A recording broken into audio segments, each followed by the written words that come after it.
Welcome to Reconnect, and thank you very much for joining us on this program today. Almost every single one of us have read Mills and Boon at some time of our lives. I started a little late, however, I have caught a few of them.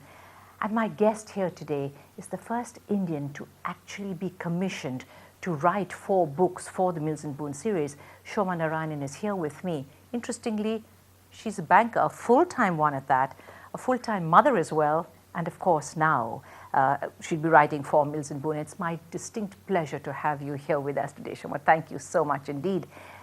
Mills and Boon, I mean, that's a tearjerker, you know. So I know yours has to be that kind of a story. It's actually a fairly light story. So it's about these 2 people who meet in college, split up, typical, you know, things go wrong and girl doesn't know why and so on and so forth. And then they meet at a friend's wedding some 10 years later, and then the story goes on. Right. So are you actually looking at this very distinctive Indian flavor to the stories that you're going to be writing?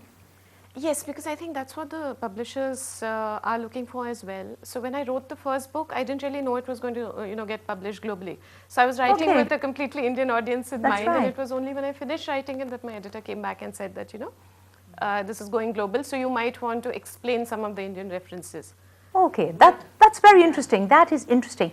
So is it that easy actually, in point of fact, to be looking for this slightly Indian theme with a global readership in mind? You know what, so I was a little conscious of it when I wrote the second book, but in the first one, like I said, I didn't really know. So I'd anyway written the whole thing, and it was like my first book. So what I did do was go back, and my editor, I mean, she's like a gem of a lady, so the lady called Anna.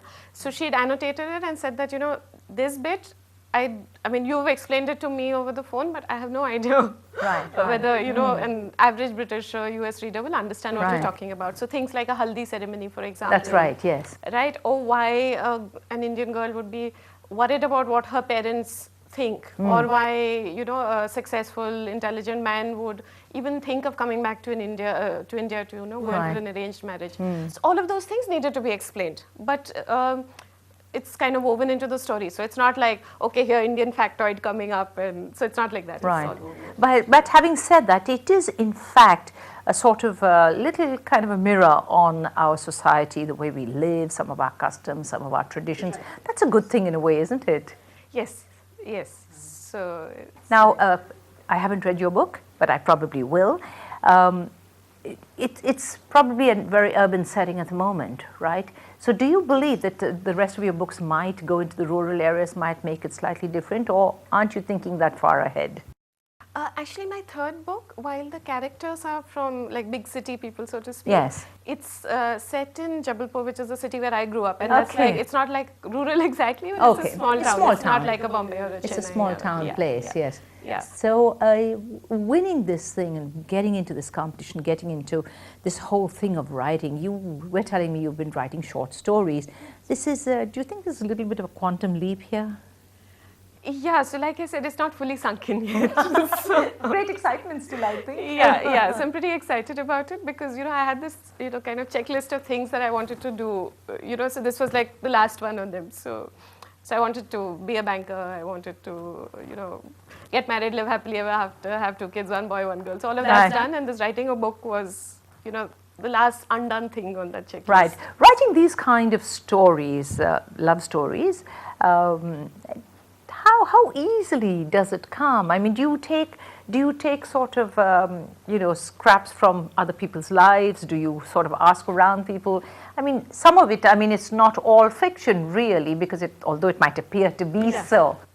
Yeah, so there are bits of people's lives. You know how women are, right? So, I've lived in a hostel, worked for so many years, so people do talk to you, right? So any woman knows pretty much exactly what's happening in the love life of like everybody else. 25 all her friends, her family, right? All female friends and at least 50% of the male friends, the ones who have a love life. Right. Yes, that's true. But having said that, people often think that this Mills and Boon is only confined to female readers. And I just wonder often how many men are quietly sneaking a Mills and Boon and reading it somewhere. Do you know if they do or not? I understand from, I think, the Mills and Boon guys in India, someone told me that apparently India has the highest male readership of Wow, Mills and Boon. really? And I have had enough colleagues, like really senior colleagues, saying, so they always say that, yeah, my wife was reading once, I picked it up and flipped through the pages. Or yeah, when I was in college, my elder sister used to read them and I picked up a few. But yeah, so they do read them to us. Right. So it's just a stupid concept, I think, that a macho man cannot actually pick up a Mills and Boon. You know, and that's also, what does your husband think about your books? He really likes the book, but he can't. So I think he would probably like them better if they were a little shorter, because you know, he's like, okay, so all right, they have this problem, so maybe they should now just get over it and, you know, marry or whatever, live happily ever after. Right. So I think that way, I think women are more interested in the entire complexities of the relationship and all of that. But overall, he's been like immensely supportive of. But most of the Mills and Boons end happily ever after. Now, is that a preordained requirement? I mean, many things don't end happily ever after. They end in the divorce court, or you know, in some sort of other thing.